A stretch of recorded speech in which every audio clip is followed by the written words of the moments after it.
É demais. Tá.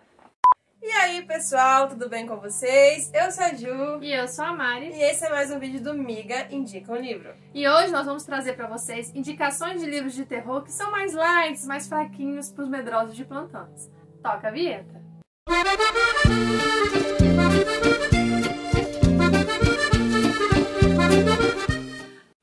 Se você, como nós, é medroso, assumido, não consegue ler livros de terror que sejam mais pesados, a gente vai trazer aqui uma indicação de 4 livrinhos que são mais clássicos, que são mais light e que tem pezinho até em outros gêneros que são bem mais fáceis de ler e bem menos assustadores. E a nossa primeira indicação é da coleção Medo Clássico da Dark Side, sim, Edgar Allan Poe. O Edgar Allan Poe, ele era um autor de narrativas curtas, nós temos vários contos aqui dentro, inclusive o conto do Gato Preto, que pra mim foi um pouquinho macabro. Então, assim, é aquele conto que dá um certo medinho, que vai assim pro lado do terror, mas que a gente não fica tão desesperado. E por que esse livro ele não é tão assustador quanto outros do gênero? Porque o Edgar Allan Poe, embora ele seja conhecido por ser um autor de livros de terror, ele tem uma faceta mais de romance policial. Inclusive, ele é considerado o pai do romance policial. Aqui nesse livro a gente tem alguns contos que falam sobre o detetive Dupin, que é o precursor do Sherlock Holmes, do Poirot e de vários outros detetives que a gente conhece na literatura. São narrativas mais light, né, que puxam mais para aquele medo, aquele thrillerzinho. E por terem essa característica mais voltada para o romance policial, não são tão assustadores assim. E para vocês que gostarem do volume 1, a Dark Side também conta com o volume 2 do Medo Clássico, que segue a mesma linha, e vai ter outros contos escritos por Poe. Além das narrativas serem mais light, mais puxadas para o suspense policial, tem um pouquinho de terror também, viu? Alguns contos são mais puxados para o terror. Por serem narrativas curtinhas, contos, algumas poesias, a gente também não fica presa a um livro de 300, 400 páginas contando a mesma história, o que pode ser assim, mais simples para quem não tem tanta familiaridade assim com o gênero ainda.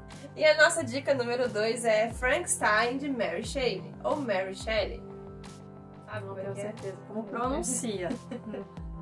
Vai contar a história de um doutor um tanto peculiar que vai criar um ser totalmente diferente e que esse ser vai ser, digamos assim, um pouco discriminado, recriminado, as pessoas terão medo desse ser. E o interessante é que já é senso comum, as pessoas pensam em Frankenstein como sendo a criatura, quando na realidade a criatura não tem nome no livro. O nome Frankenstein é do médico Victor Frankenstein. E por que a gente acha que você, que não gosta assim tanto de terror, que tem medo, poderia tranquilamente ler Frankenstein? Porque essa é a obra considerada, ou uma das obras consideradas a fundadora do gênero ficção científica. Então, eu já li e eu acho que Frankenstein tem uns 2 pezinhos muito mais na ficção científica do que propriamente o terror.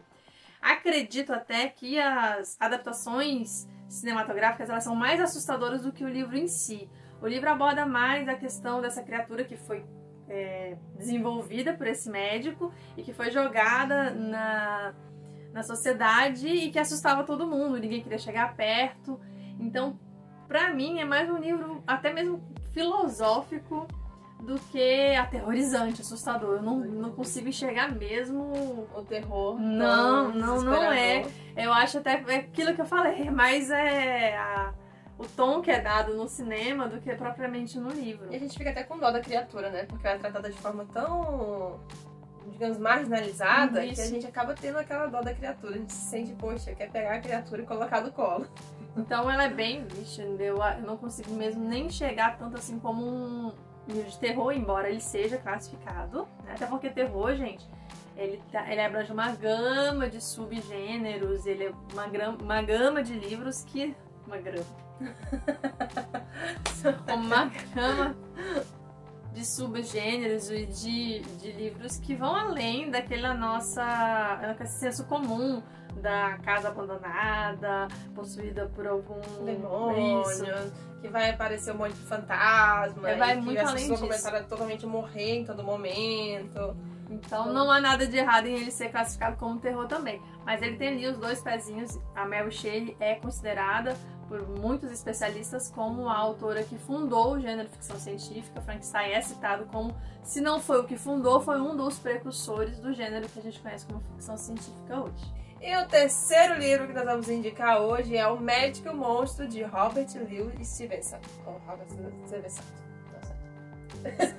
Vou fazer um curso de como pronunciar o nome deles autores internacionais, porque é um mistério pra... Quando é de obras russas, eu jogo no Google Tradutor, É realmente um pouco assustador. Assim, a gente tenta ler e sai de um jeito, e quando o Google Tradutor fala, é totalmente diferente. Voltando para O Médico e o Monstro.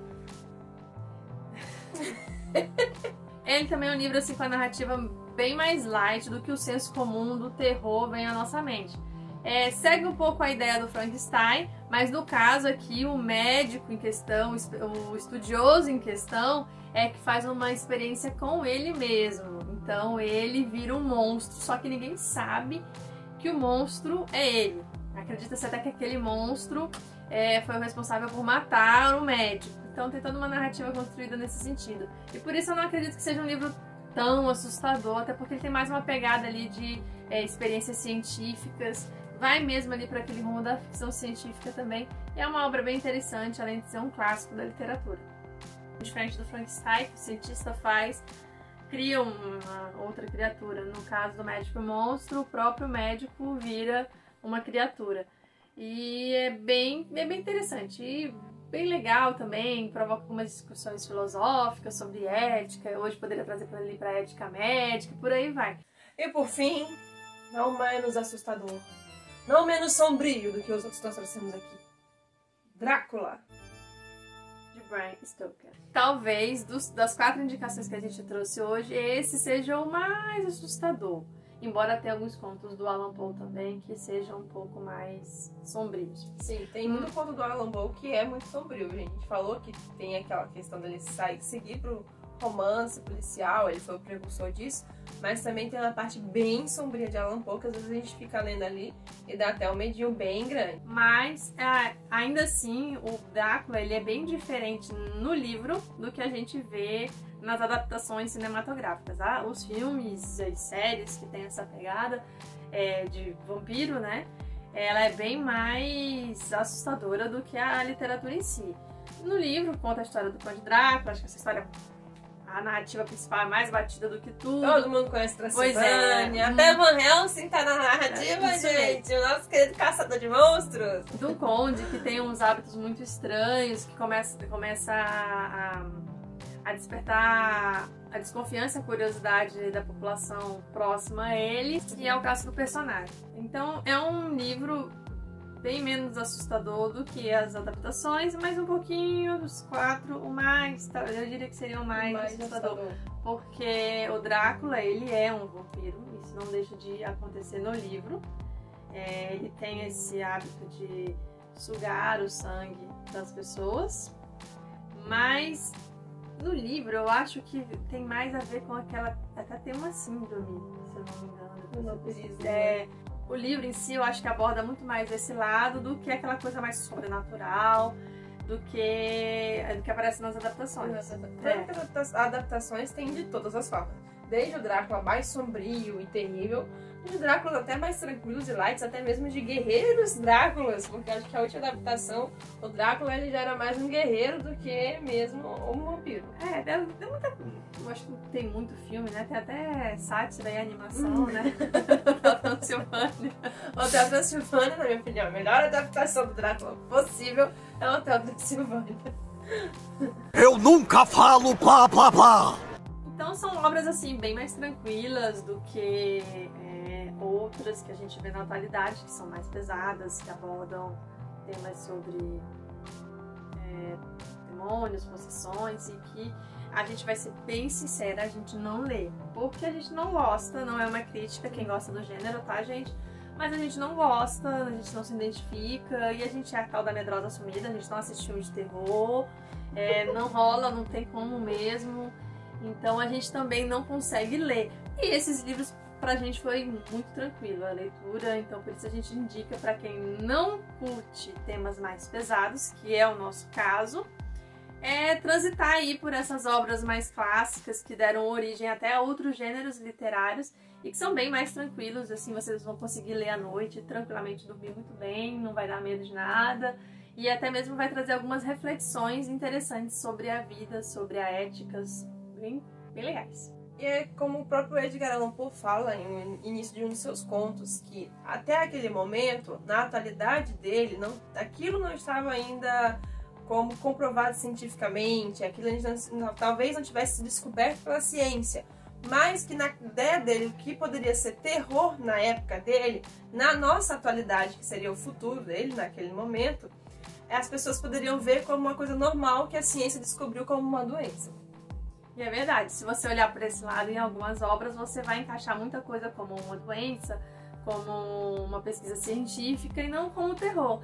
Realmente a Ju tem razão, talvez quando a Mary Shelley escreveu Frankenstein era uma coisa extremamente assustadora. Hoje a gente consegue pensar mais numa questão de experiência científica, vai mais por esse lado do que algo mesmo fantasmagórico, assustador, tudo mais. Então pessoal, por hoje a gente fica por aqui, nós esperamos que vocês tenham gostado.